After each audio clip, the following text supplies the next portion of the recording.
نازوں سے مرادوں سے بالا شادی کا زمانہ جب آیا میدان میں تو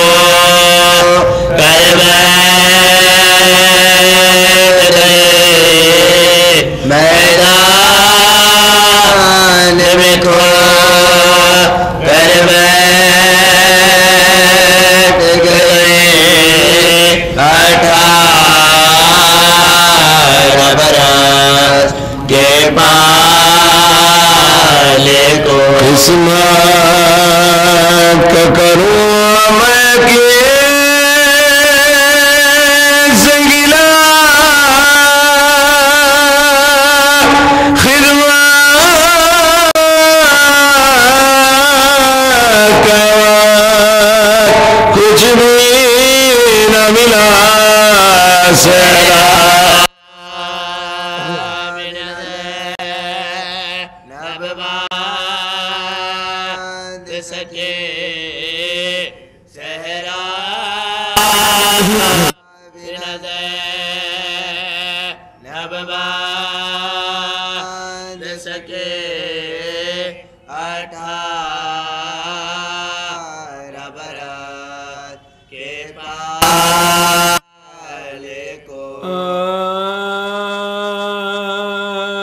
کسی کا قال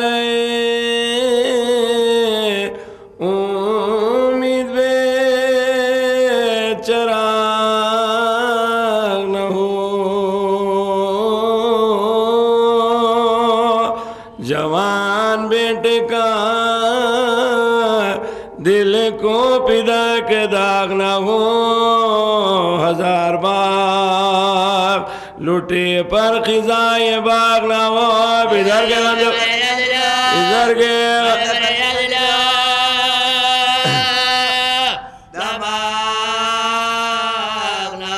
فلک بلا کا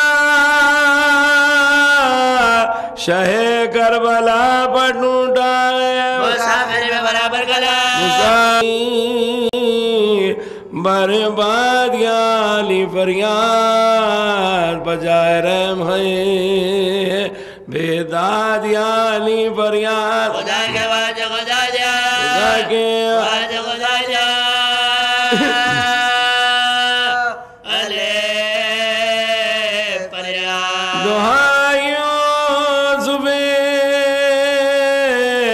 آلِ ابا کو مارا گئے جوا کو مارا کو مارا خدا دے گئے پسر کو پسر نہیں آتا جگر میں درد ہے لختے جگر نہیں آتا کوئی رفیقی شہ بیروبہ نہیں آتا تمہارے بھائی تمہارے بھائی نہیں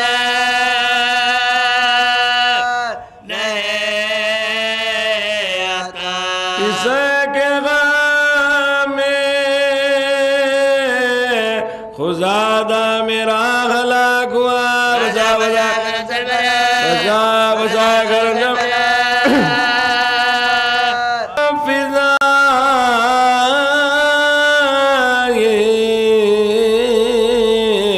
کرتی تھی درد کی تقریر عصائے اٹھا کر ادھر چلے شبیر اندھیرا سامنے آنکھوں کے اور دل تغیر ہر ایک بار نہ رکھیا ہر ایک بار نہ رکھیا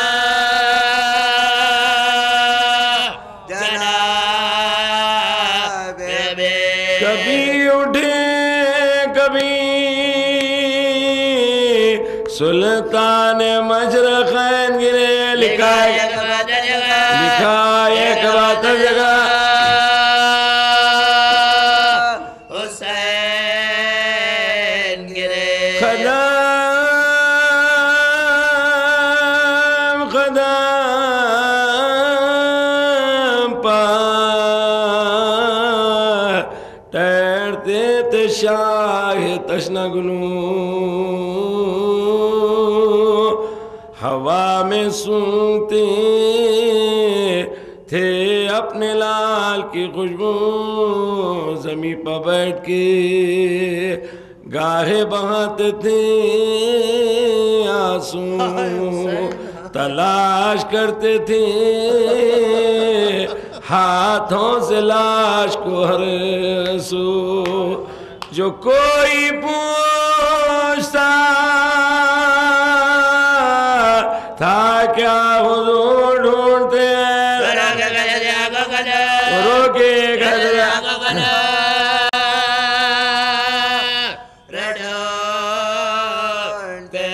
قریب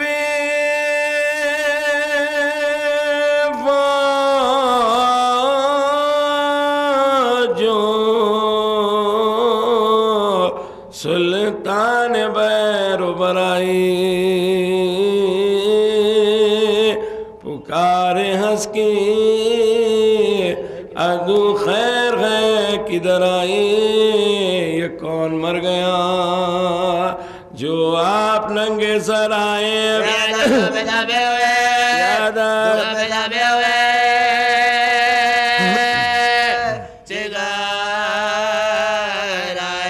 یہ کون چاند ہوا دور آنکھوں سے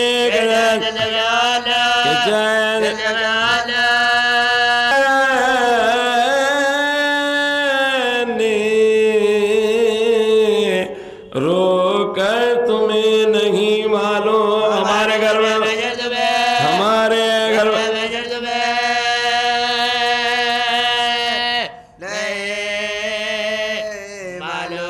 بیٹی شبیغ پیغمبر تمہیں نہیں معلوم چھوٹا حسین سے اکبر تمہیں نہیں معلوم رلالے کو یہ امام امام سے پوچھتے ہو جرے برا کے گلے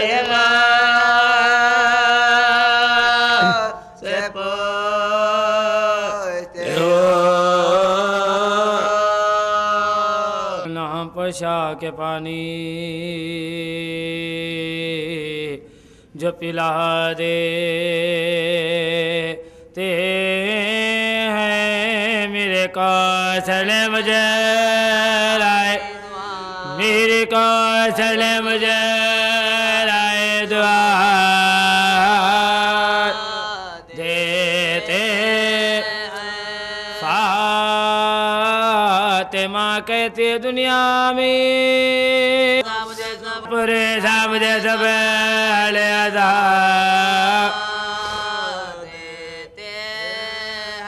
قتل اکبر سا پسر ہوتا ہے شکرے تے شکر صبر ایوب کا صبر ایوب کا شافع دلا ذبح شبیر کو کرتا ہے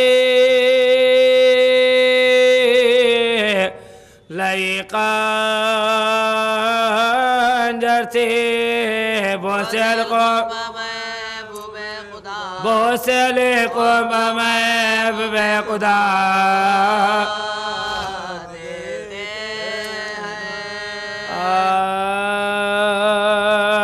پدر کی موت ہے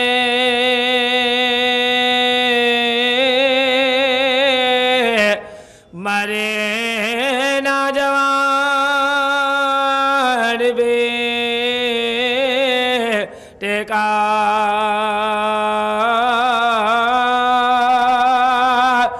پر جہاں سے کرنا جوان بیٹے کا غضب خون میں بھرنا جوان بیٹے کا ستم جد گرنا جوان بیٹے شباب تھا کہ شاہی مشرق سے چھوٹے بھائی بڑھ کے برسے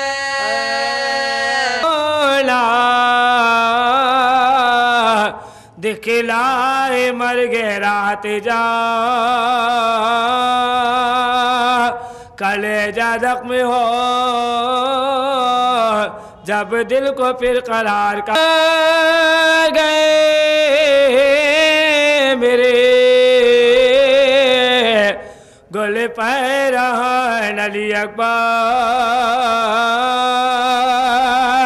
میرے خلیق میرے کم سخن علی اکبر جوان مر گئے غریب الوطن علی اکبر اجاڑ کر کے میرا جوان بلا کے گھر سے جہاز قیان لوٹ لیا دعائی ہے کہ مجھے کربلا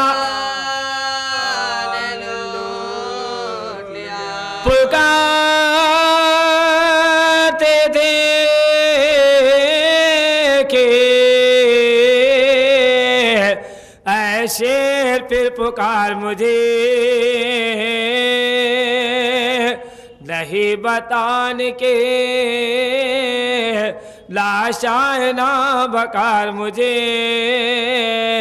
تیرے فراق میں ہے زی سلا گوار مجھے صدا سنا بدبقے پھرے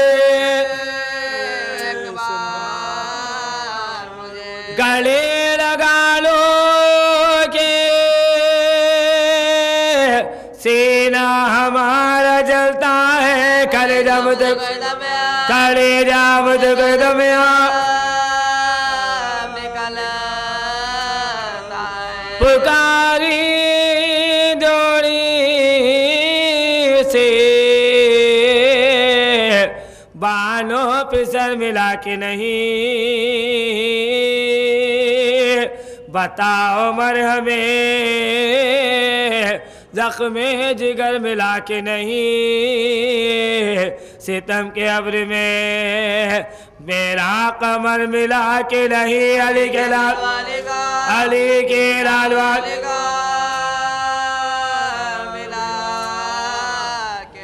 شتاب لاؤ میری ملتا کے پالے کو تمہیں چلک باب نے بڑا دوالے صدا یہ سنتے ہی سلطان بربر دوڑے یہ درد دل تھا کہ تھامے ہوئے جگر دوڑے کبھی تو پہنچ پا مانند شیر نر دوڑے کبھی ادھر گیرو دے کبھی ادھر لوٹی ہوئی وہ کمائی بس اب تلاش ملی دھبی باخون میں غذا پتا عجیب حالتی فرزند نوجوان دیکھی عطر سے ہونٹوں پا نکلی ہوئی زباں دیکھی قمر سے چہرے پا زردی لبا پجا دیکھی کلیجا پھٹ گیا تیرے بجا پیدر کے سامنے بیٹے کا دم کرتا تھا حسین دیکھ دیا اجڑتا تھا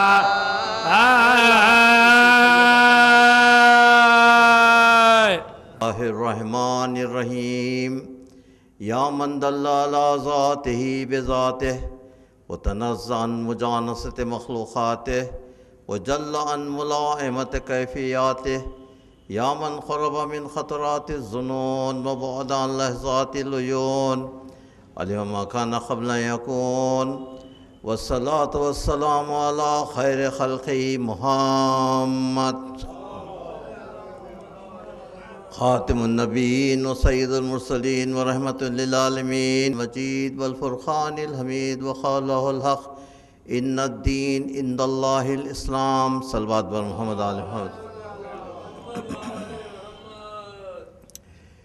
میں نے اس دور ازاں کے مجالسوں کے لیے جو عنوان چنا ہے وہ بہت ہی عصری عنوان ہے جس کی بہت اہمیت ہے، وہ اسلام کا آفاقی تصور، دی ورلڈ ویو آف اسلام، اسلام کا آفاقی تصور۔ اس سلسلے میں اسلام کے متعلق، اسلامی ورلڈ ویو، اسلام کے متعلق جو لوگوں کا خیال ہے وہ یہ ہے کہ اسلام ایک تشدد گرد مذہب ہے، اس میں سوائے تشدد کی اور کچھ نہیں ہے اس میں۔ تو یہ میں نے مختلف اگزامپل سے مثالیں دے کر ثابت کیا کہ یہ سارے کا سارا مغربی پروپیگنڈا ہے جس کی کوئی حقیقت نہیں ہے۔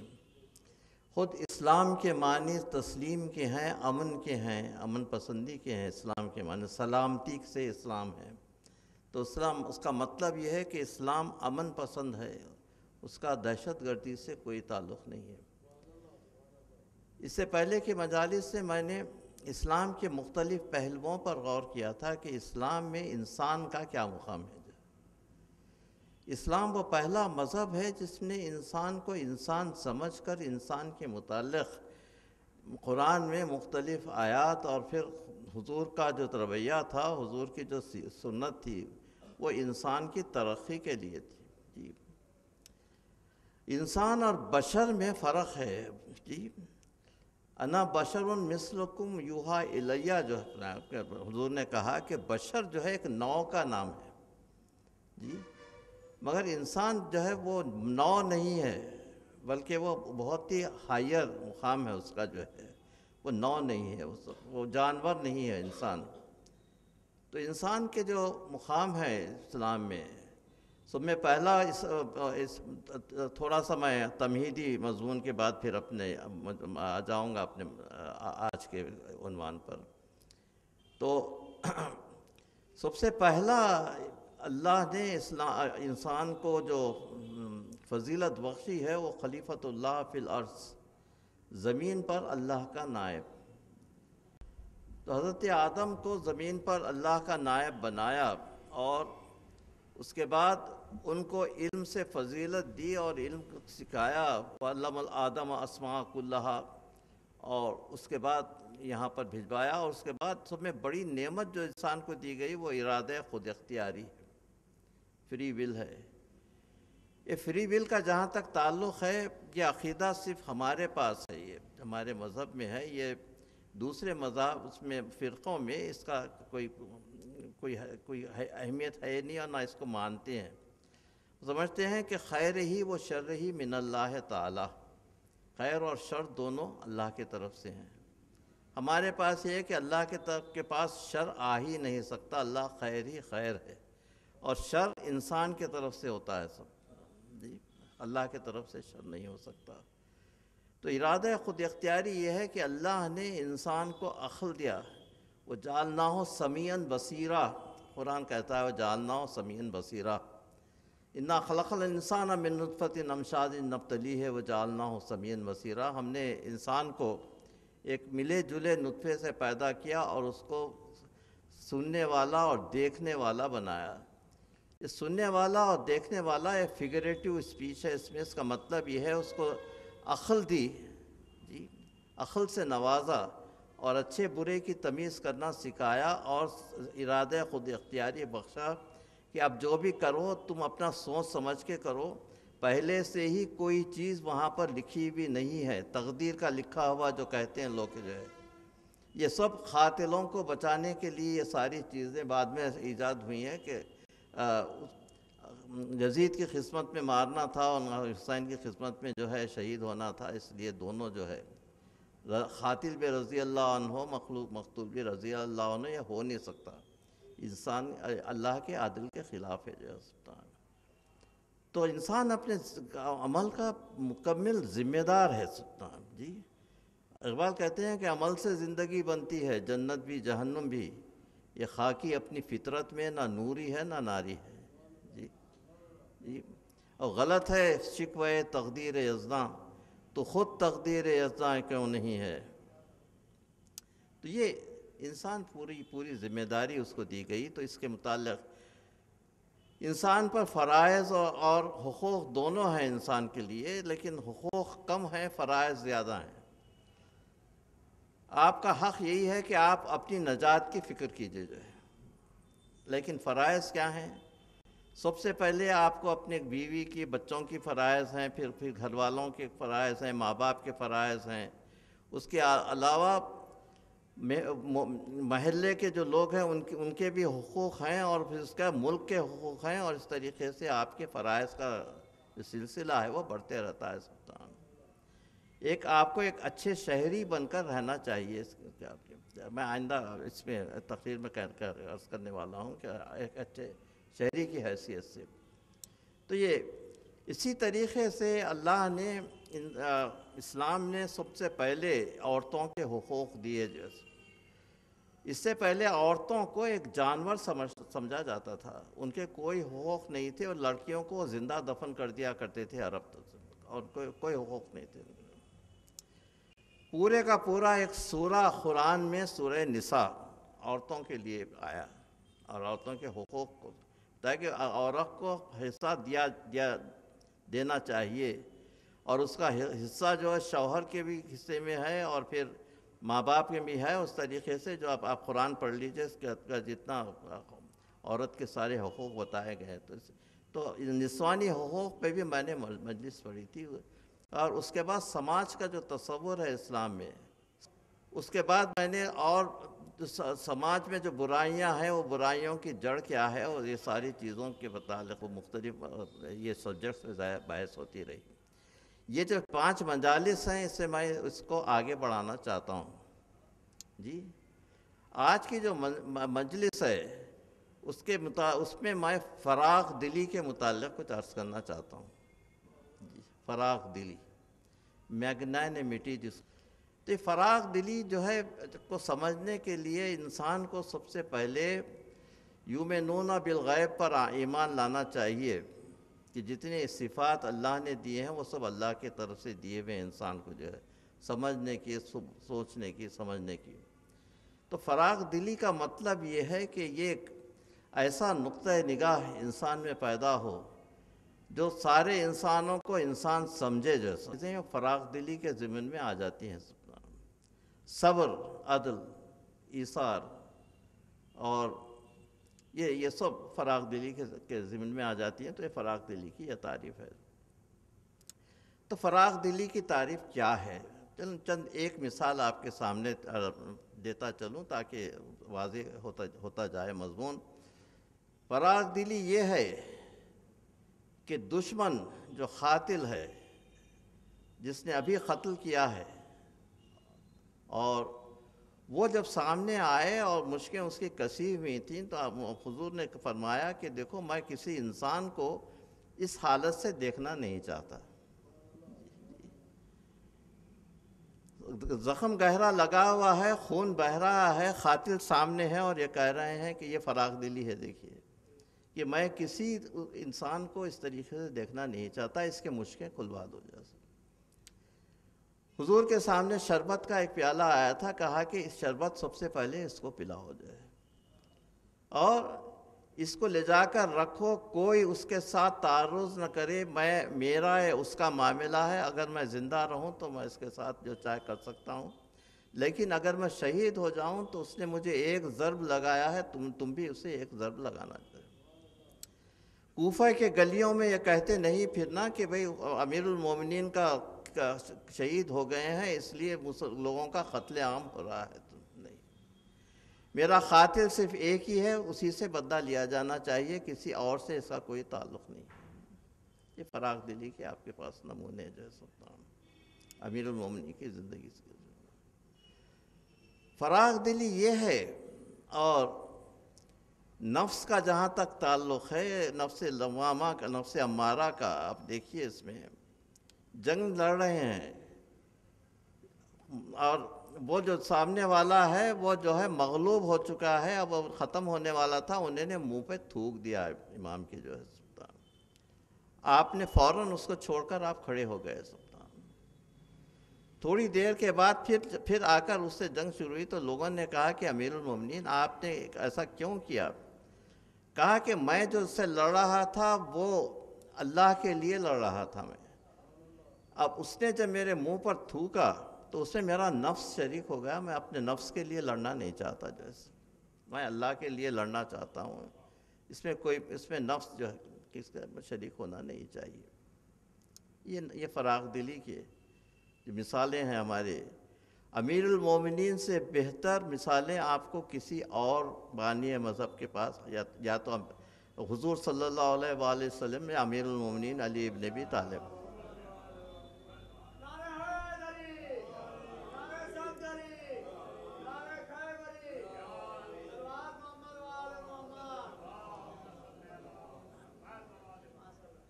تو فراغ دلی کے لیے سب پہلی شرط جو ہے دو شرطیں ہیں اس میں، ایک تو یہ ہے تواضع جی، اور دوسری ہے عدل۔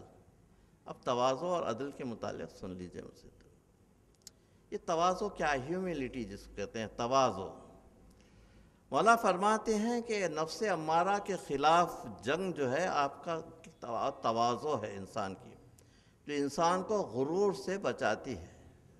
تواضع جو ہے انسان کو غرور سے بچاتی ہے، اور غرور سے متعلق جو چیزیں ہوتی ہیں وہ غرور سے بچنا انسان کا کام ہے، کیونکہ غرور کرنا اللہ سے جنگ کرنے کے مماثل ہے جی۔ شیطان نے غرور کیا اور لعنتی بن گیا، نالہ لعنت الی یوم الدین، اور وہ غرور کا نتیجہ تھا۔ تو تواضع جو ہے، ہیوملٹی، انسان کو اپنے حدود میں رکھتی ہے، انسان کے غصے کو روکتی ہے، اور غصے کا ناجائز جو استعمال ہے اس سے روکتی ہے۔ تو اسلام میں اس غصے کا ناجائز استعمال غلط ہے۔ تو آپ اپنے نفس کے لیے نہیں بلکہ اللہ کے لیے، اللہ کی راہ میں آپ جہاد کیجئے، اور جہاد نفس بھی جو ہے وہ اپنے نفس کو۔ عدل کے متعلق دو قرآن کی آیتیں آپ کے سامنے میں پیش کرنا چاہتا ہوں، اس سے معلوم ہوگا کہ عدل کیا ہے اس میں۔ تو فراغ دلی عدل کے بغیر نہیں ہو سکتی، عدل و انصاف اور مساوات کے بغیر فراغ دلی آئی نہیں۔ تو سب سے پہلے عدل کی شرط ہے۔ تو اللہ سورہ نساء میں، یہ سورہ نساء کی آیت نشان 135 جس کی میں تلاوت کر رہا ہوں، اس میں اللہ فرماتا ہے، یا ایھا الذین آمنوا کونوا قوامین بالقسط، اللہم صلی اللہ علیہ وسلم، یا ایھا الذین آمنوا کونوا قوامین بالقسط وشہداء للہ ولو علی انفسہم وبالوالدین والاقربین ان یکن غنیا او فقیرا اللہ اولی بہما ولا تتبعوا الہوی ان اللہ خبیر بما تعملون۔ صلوات محمد معلومات۔ اے ایمان لانے والو جی، اللہ کے گواہی دینے والوں میں شامل ہو جاؤ، قوامین بالقسط، گواہی سے شامل ہو جاؤ، اور اللہ لگتی گواہی دو، اگرچہ کہ یہ گواہی تمہارے خلاف ہو۔ دیکھیے، اگر یہ گواہی تمہارے خلاف ہو، تمہارے والدین کے خلاف ہو، تمہارے اقربا کے خلاف ہو،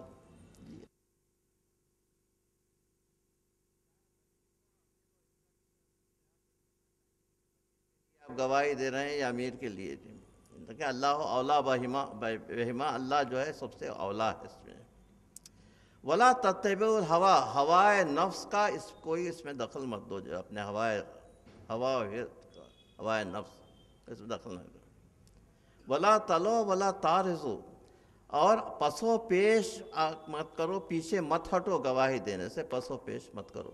اللہ تمہارے جتنے کام ہیں، جو عمل ہیں، وہ اللہ ان سے بہت واقف ہے۔ صلوات بر محمد علیہ محمد۔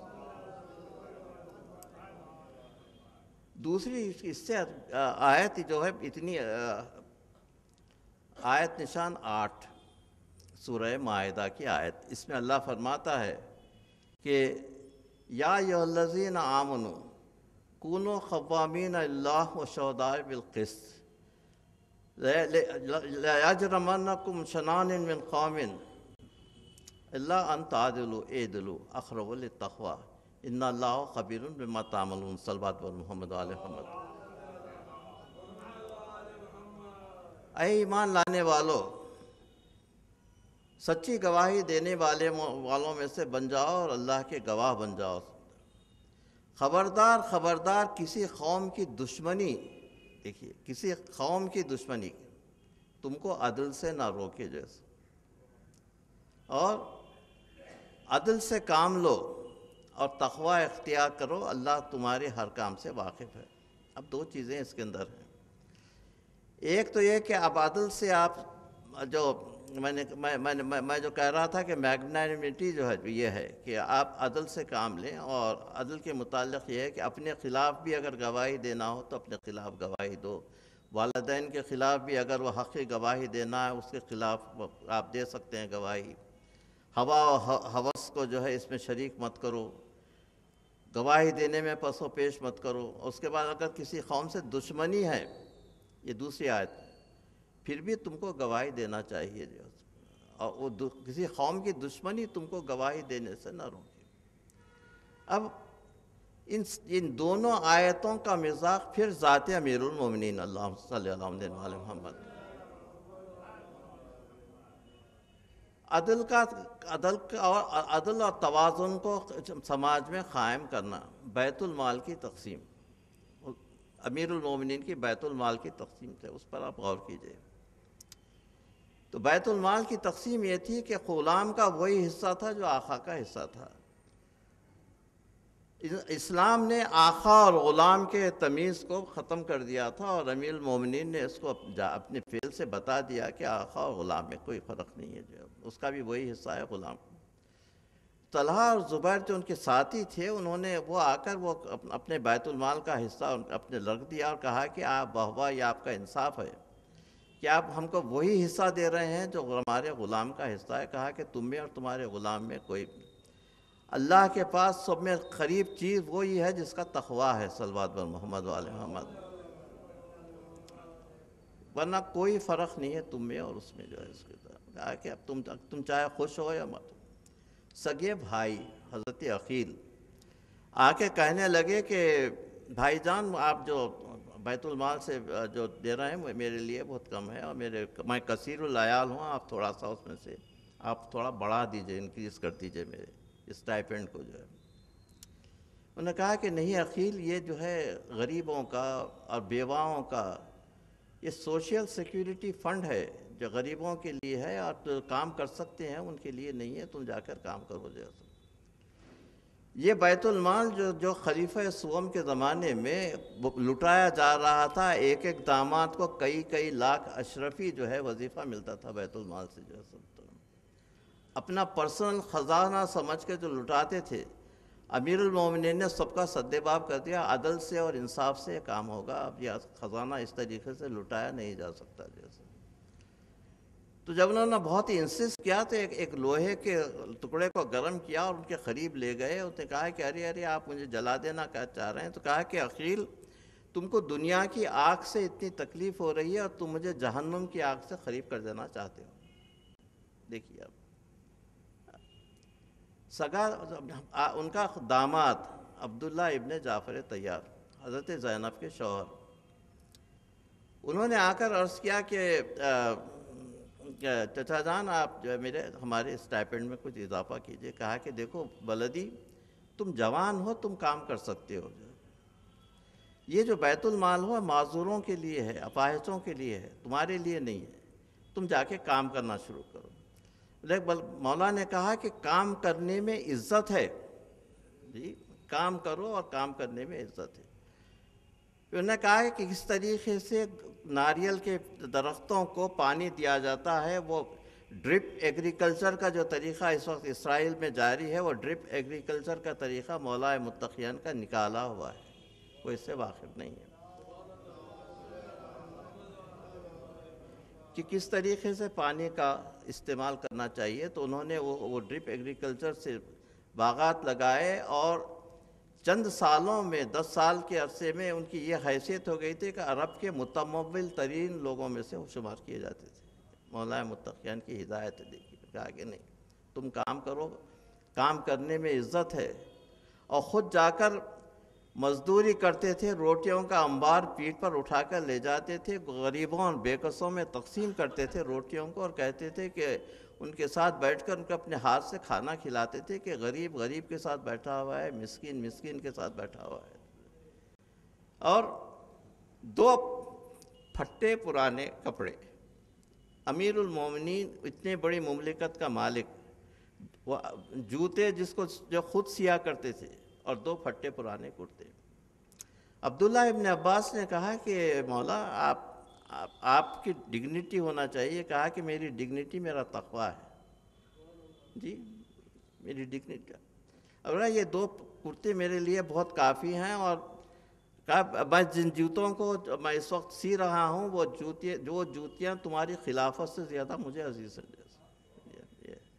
یہ اتنا سمپل لیونگ اور ہائی تھنکنگ. اب بتائیے آج دنیا میں اشتراکیت ہے اور سب چیزیں ہیں، کون سا ہیڈ آف دی گورنمنٹ اس طریقے سے زندگی گزار سکتا ہے کہ غریب سے غریب کے معیار زندگی سے اس کا معیار زندگی کم ہو جائے. اس طریقے ہے کہ لوگ جو ہے احساس کمتری میں مبتلا نہ ہو. میں اس قسم کی زندگی گزارنا چاہتا ہوں. تو عدل کے یہ جو نمونے ہمارے سامنے ہیں مولا متقیان کی زندگی کے، اس کو ہم کو دیکھنا چاہیے اور اس کو اڈاپٹ کرنا چاہیے، کیونکہ اس سے بہتر ایگزامپلس ہمارے پاس نہیں مل سکتے. اب چلیے یہ فراق دل کا ہے نا اسلام کو، ہے کہ بھئی اسلام میں جہاد ہے. جہاد کا مطلب یہ کہ جا کے لوگوں کو مار ڈالو. خطرناک ایسا نہیں ہے. جہاد کب کرنا چاہیے؟ آپ حضور کے جتنے جہاد میں ہیں دیکھیے سب کے سب جہاد جو ہیں وہ دفاعی جہاد تھے، جو ہے ڈیفینسو تھے سب.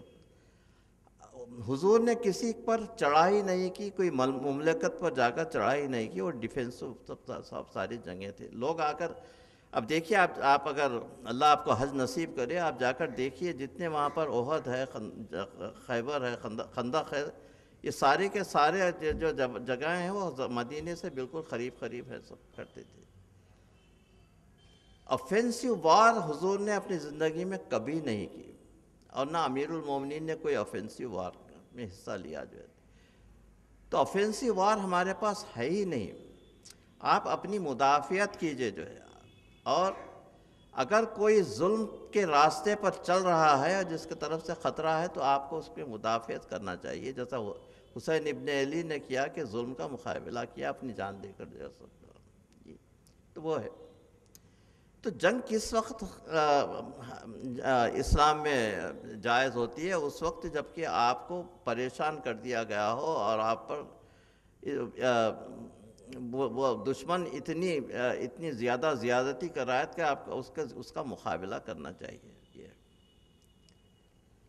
اب یہ ہے کہ آپ نے وہ آیت میں سنی کہ جو ہے تمہارے کسی قوم کی دشمنی تم کو جو ہے مجبور نہ کرے کہ جو ہے کچھ تم عدل کے خلاف کام کرو، تو اس میں دشمنی کا کوئی ایسپیکٹ نہیں ہونا چاہیے۔ حضور کے بعد اور جتنے جنگیں ہوئی ہیں اسلامی جنگیں جو جس میں ایکسپینشن آف دی امپائر ہوا ہے، وہ سب کے سب آفینسیو وارز تھے، جا کے مسلمانوں نے حملہ کیا دوسرے جگہوں پر، آفینسیو ڈیفینسیو نہیں تھا، وہ آفینسیو وارز تھا۔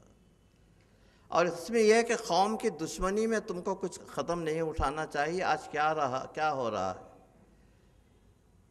دشمنی کی وجہ سے اورنگزیب نے یہاں کی قطب شاہی سلطنت اور بیجاپور کی سلطنت کا جو مقابلہ کیا تھا، اس کا کوئی اور ریزن نہیں تھا اس کے اندر، صرف مذہبی دشمنی تھی کہ وہ شیعوں کو بالکل ٹالریٹ نہیں کر سکتے تھے، اور کہا کہ جو ٹالرنس بالکل نہیں تھا، فراغ دلی بالکل نہیں تھی۔ تو یہ جو جنگیں ہوئی حیدرآباد میں اورنگزیب کے حملے کے بعد اتنا خون بہا ہے کہ کئی جنگوں میں اتنا خون نہیں بہا تھا، نہ پولیس ایکشن میں اتنا خون بہا، نہ اتنے لوگ جو ہے مارے گئے ہیں اس کے اندر، جیسے محلے کے محلے صاف ہو گئے، ختم جیسے سب۔ اور شام میں جا کر سفارہ ہو رہا ہے، سارے کے ساری چیزیں مذہبی دشمنی کا نتیجہ ہے یہ، اور کچھ نہیں ہے اس کے پیچھے، اور جو اسلام میں بالکل جائز نہیں ہے۔ تو ڈیفینسیو وار ہے اور آفینسیو وار نہیں ہو سکتی، مجبوری کی حالت۔ اس کے بعد کیا ہے؟ تاریخ اسلام پڑھیے، اس میں دیکھیے کہ حضور جو ہے یہ ان ایسپیکٹس پہ جو ہے کوئی لوگ جو ہے ذاکرین زیادہ بولتے نہیں، میں سمجھتا ہوں معلوم ہونا چاہیے کہ جنگیں جو ہوتی تھیں وہاں کے کمانڈرز کو کیا کیا ہدایتیں دی جاتی تھیں، جو وہ دیکھیے۔ کمانڈرز کو ہدایتیں دی جاتی تھی کہ انصاف سے کام لو، اور دشمنی کا بالکل استعمال نہ ہونا چاہیے، اور اس میں انسانیت کے کام لینا چاہیے، اور حملہ آور کو ہم سے مقابلہ کرو، وہ جن کے پاس ہتھیار نہیں ہیں ان پر جا کر حملہ مت کرو، ان کو مت مارو جو سکتا۔ تو اخلاق کے جو لیمٹس تھے، اخلاق کے جو کورس تھے، حضور صلی اللہ علیہ وسلم جو ہے اپنے کمانڈرز کو کہتے تھے، اس کا یہ تھا کہ جو ہے جس مقام پر حملہ کرو وہاں کی نباتات کو تباہ مت کرو، جو ہے وہاں کی معیشت کو تباہ مت کرو، وہاں کی سب چیزوں کو جیسے کہ ویسے رہنے دو۔ تو یہ ساری کی ساری چیزیں ہوتی تھیں کہ کس طریقے سے جنگ کرنا چاہیے، اور اس طریقے سے کہ ہوائے نفس جو ہے اس میں شامل نہ ہو، اور جنگ کرنے کے کیا کورس ہیں۔ اس کے بعد یہ کہ جو ہے جو مقتول ہوتے ہیں وہاں پر جنگ میں، ان کے متعلق یہ تھا کہ ان کو کسی قسم کو اور کچھ مرنے کے بعد بے حرمتی نہیں کیا جانا چاہیے، کیونکہ اس زمانے میں آپ نے دیکھا کہ جنگ احد میں کیا ہوا۔ ہندہ جو ابو سفیان کی بیوی تھی اور یزید کی دادی تھی، اس نے جا کر حضرت حمزہ کا سینہ چاک کیا، اور دیکھیے کس نے وحشی پن کا جو ہے مظاہرہ ہے، کس قسم کے لوگ تھے۔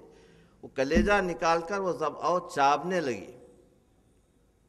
ہندوؤں کے بس اوتار آپ دیکھتے ہیں کہ وہ اس طریقے سے، وہ اس طریقے کی ایک عورت جو ہے اسلام میں قریش میں اس زمانے میں تھی، جو ہے کہ میوٹیلیٹ مت کرو جو ہے۔ تو حسین ابن علی کے ساتھ جتنے جو مظالم ہوئے وہ سارے کے سارے مظالم انسانیت کے خلاف تھے۔ لاشوں پر گھوڑے دوڑا دینا کسی انسانیت کے روح سے نہ کبھی یہ ہوا ہے جنگوں میں جو ہے کہ لاشوں پہ گھوڑے دوڑا دیے جائیں، اور حلق کو کاٹنا اور سر کاٹ کر جو ہے نیزے پر چڑھانا، یہ ساری کی ساری چیزیں یہ کربلا میں ہوئی ہیں۔ عرب جتنے جنگیں حضور صلی اللہ علیہ وسلم کے زمانے میں کہ آپ نے کسی کے سر کو نیزے پر ڈھونک کے نیزہ پر بلند نہیں کیا، دیکھ لیجئے تاریخ جو ہے۔ تو سارے کے سارے وحشی مظاہرے جو ہے جو کربلا میں ہوئے ہیں وہ کسی اور مقام پر نہیں ہوئے سکتا۔ جنگی قیدیوں کے ساتھ برتاؤ، اسلام کا کوڈ آف کانڈکٹ، کس طریقے سے جنگی قیدیوں سے برتاؤ کیا جانا چاہیے۔ کہا کہ ہتھیار ڈال دینے کے بعد وہ آپ کی پناہ میں ہیں، اور وہ آپ کی پناہ میں ہیں، وہ ان کا خیال رکھیے جو ہے۔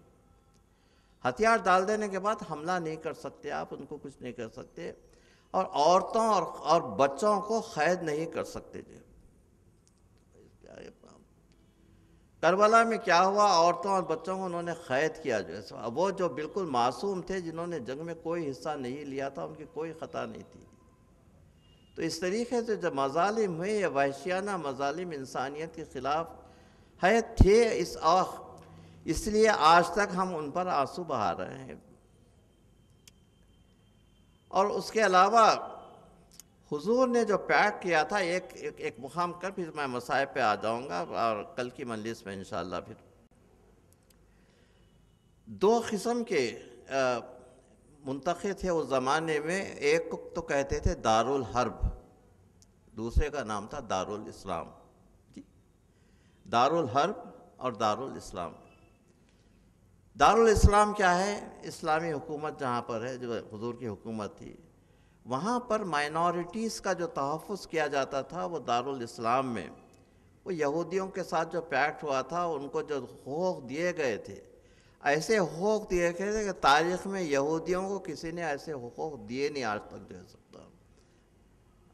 اس میں یورپ میں تو ان کا قتل عام ہوا تھا، لیکن سب سے پہلے جو حقوق دیے گئے، مساوی حقوق دیے گئے حضور کے زمانے میں، وہ ان مائنورٹیز کے لیے، اور یہ کہ جو ہے مسلمانوں پر یہ فرض تھا کہ ان کی مدافعت کریں، اس کے لیے تھوڑا سا جو ٹیکس لیتے تھے اس کو جزیہ کہتے تھے۔ اب یہ لوگ اس کو جو ہے اسلام کو بدنام کرنے کے لیے کہہ رہے ہیں کہ جو ہے یہ ڈسکریمنیشن ہے۔ 2 قسم کے ٹیکسز ہیں، ایک تو زکوٰۃ ہے جو اسلامی ٹیکس ہے، وہ زکوٰۃ سے جو گورنمنٹ چلتی ہے، دوسرے نان مسلمز کے لیے چونکہ زکوٰۃ نہیں ہے، اس کے لیے ان کو جزیہ دینا پڑتا ہے، تو جزیہ ان کا ٹیکس ہے مینٹیننس کے لیے، ٹھیک۔ تو اس لیے اس کو وہ بالکل محفوظ تھے، اور اگر حملہ ہوتا تھا تو جو ہے وہ مسلمانوں کا کام تھا کہ ان کی مدافعت کرے، اور ہر لحاظ سے وہ مساوی حقوق ان کو دیے گئے تھے۔ تو یہ مائنورٹیز کے حقوق جو ہے دارالاسلام میں صلح حدیبیہ دیکھیے، اور حضور صلی اللہ علیہ وسلم صلوات بر محمد علیہ۔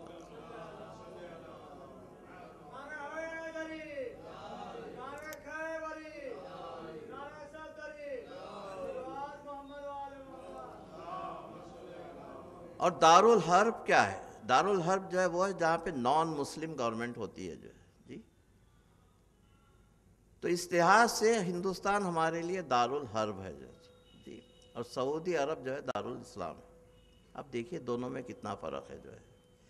اس دارالحرب میں ہم اپنے پوری ہم کو مذہبی آزادی ہے جی، ہم اپنے مذہب کی آزادی برقرار رکھتے ہیں، ہمارے جلوس نکلتے ہیں، ہمارے تعزیے نکلتے ہیں، پولیس یہاں پر ہماری مدد کرتی ہے، گورنمنٹ ہماری مدد کرتی ہے۔ اس دارالحرب میں ہم کو جو حقوق حاصل ہیں وہ دارالاسلام میں مسلمانوں کو نہیں ہے۔ دیکھیے سعودی عرب میں کیا ہو رہا ہے، کیا آپ کو مذہب کی آزادی ہے وہاں پر؟ مسلمانوں کو خود مذہب کی آزادی نہیں ہے۔ تو دارالحرب دارالاسلام ہو گیا ہے، اور دارالاسلام دارالحرب ہو گیا ہے۔ صلوات بر محمد و آل محمد۔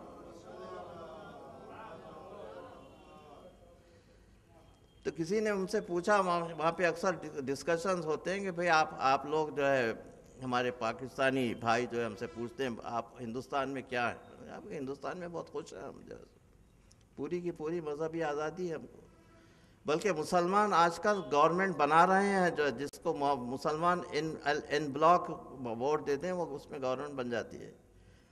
تو کنگ میکرز ہو گئے مسلمان، اور ان کی یہ ہے کہ پوری کی پوری آزادی ہے، اور ان مقامات سے بہتر ہے جہاں پر آپ نہ صلوات پڑھ سکتے ہیں، نہ کچھ اور اپنے کام کر سکتے ہیں، نہ فاتحہ دے سکتے ہیں، نہ کچھ کر سکتے ہیں۔ وہ دارالحرب وہ ہو گیا ہے، دارالاسلام یہ ہو گیا ہے۔ صلوات بر محمد و آل محمد۔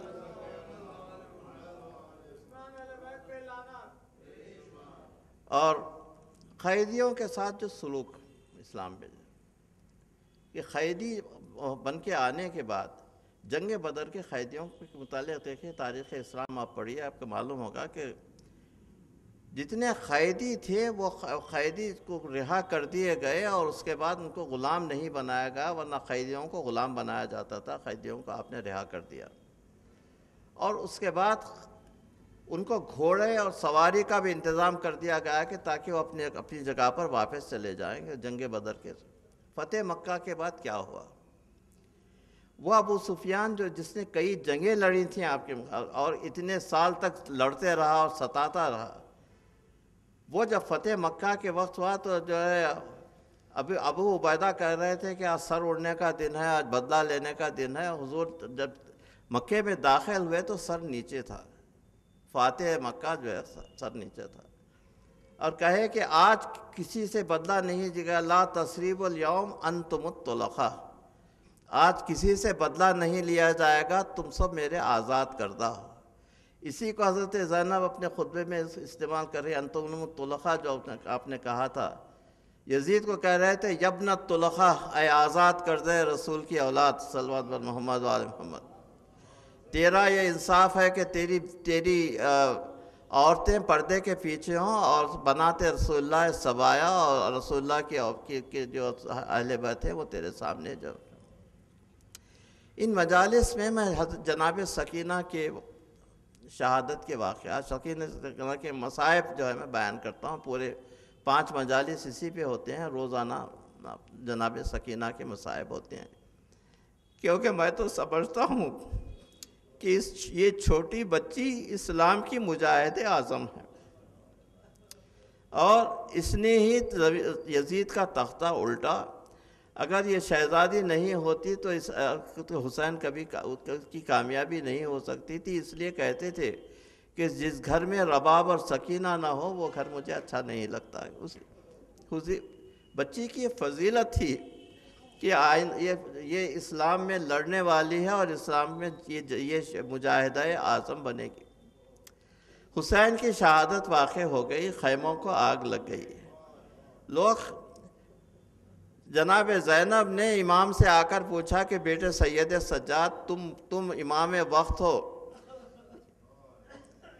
چوتھے امام کی امامت کا اعلان جناب زینب نے کیا ہے پہلی مرتبہ، تم امام وقت ہو، تم فتویٰ دو کہ کیا ہم خیمے میں جل کر مر جائیں یا باہر چلے جائیں. کہا کہ نہیں پھوپھی اماں، جان بچانا واجب ہے، آپ باہر چلے جائیے. پورے اہل بیت میدان میں منتشر ہو گئے. جناب سکینہ بھی جو ان کا میدان میں گئیں، کرتے کو آگ لگ گئی تھی کہ وہ کرتا جل رہا تھا. ایک شخص جو وہاں سے جا رہا تھا اس نے دیکھا کہ شہزادی کے کرتے کو آگ لگ گئی ہے، اور اس روشنی میں دیکھا کہ کانوں میں آپ کے جو ہے وہ لولو ہیں، وہ کان میں پہنے ہوئے ہیں. تو نزدیک گیا اور بجائے اس کے آگ بجھانے کے اس نے وہ ظلم کیا کہ شہادت تک شہزادی کے کانوں سے خون جاری تھا، اور اس نے تماچے لگائے کہ تماچوں کے لگانے کا سلسلہ وہاں سے شروع ہوا تھا. سَيَعْلَمُ الَّذِينَ ظَلَمُوا أَيَّ مُنْقَلِبٍ يَنْقَلِبُونَ الہی قلبی محجوب و نفسی معیوب و عقلی مغلوب وہائی غالب طاعتی خلیل معصیتی کثیر انسان مخر فی الذنوب فکیف حیلتی ستار العیوب کشاف الکروب اغفار الذنوب اغفر ذنوبی کلہا بحرمت محمد اطرتہ طاہرین یا غفار یا غفار یا غفار برحمتک یا ارحم الراحمین وسیعلم الذین ظلموا ای منقلب ینقلبون. تسان بندے میرا بنا تھا گلا، سب کے تسان بندے میرا بنا تھا گلا، میں پنجوں پہ چلتی رہی بابا، میں آپ سے کیسے کہوں کیسے کٹاؤں سفر، آل پیمبر چلے روتے ہوئے لنگ سر، آپ چلے نیزوں پہ کانٹوں پہ بھائی چلا، آپ چلے نیزوں پہ کانٹوں پہ بھائی چلا، میں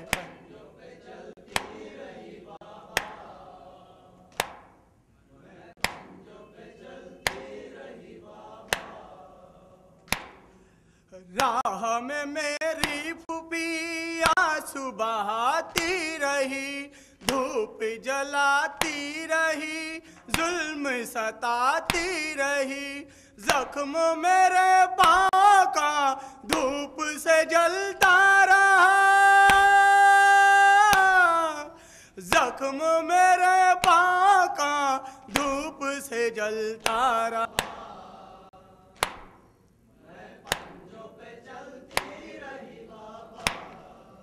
تم کو کفن دے دیا ریت کی طوفانوں نے، بالوں سے پردہ کیا میری پھوپھی جان نے، اور میرے زخم کا کوئی مداوا نہ تھا، اور میرے زخم کا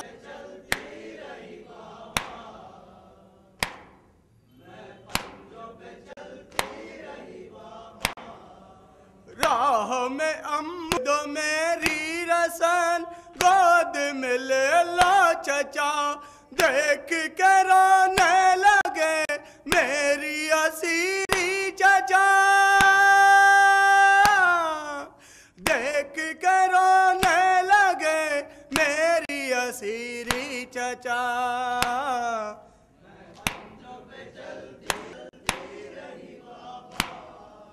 صبر کا دامن میرے ہاتھ سے چھوٹا نہیں، نیزے سے کیا آپ نے بابا یہ دیکھا نہیں، چلتا رہا قافلہ کھنچتی رہی ریسماں، چلتا رہا قافلہ کھنچتی رہی ریسماں، میں پنجوں پہ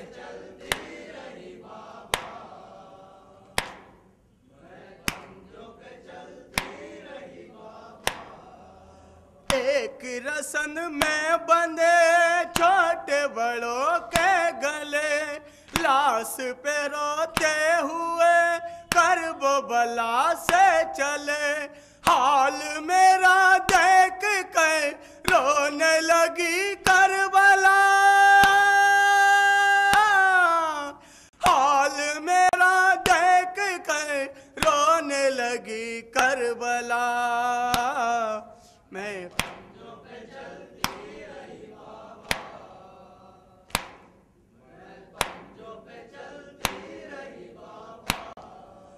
مظہر و عرفان تم نہ پڑھو اس طرح، شام کے زندان میں بی میری تھی جس طرح، دیکھ کے بابا کا سر کرتی تھی آہوب کا،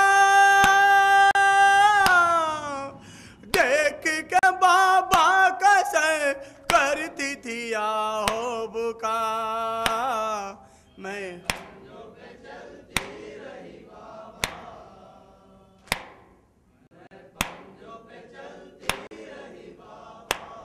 حسین حسین حسین حسین یا علی یا علی، عباس عباس حسین حسین حسین، السلام علیکم یا عباد اللہ، علیکم یا فاطمہ زہرا سیدی نساء العالمین، السلام علیکم یا ابو الفضل عباس ابن امیر المومنین، السلام علیکم ورحمۃ اللہ، السلام علیکم یا غریب الغربا، السلام علیکم مہینہ صفا، السلام علیکم یا امام رضا غریب، السلام علیکم ورحمۃ اللہ، السلام علیکم یا صاحب الجماعت، علامان علامان علامان السلام علیکم اجل اللہ تعالیٰ وصل اللہ تعالیٰ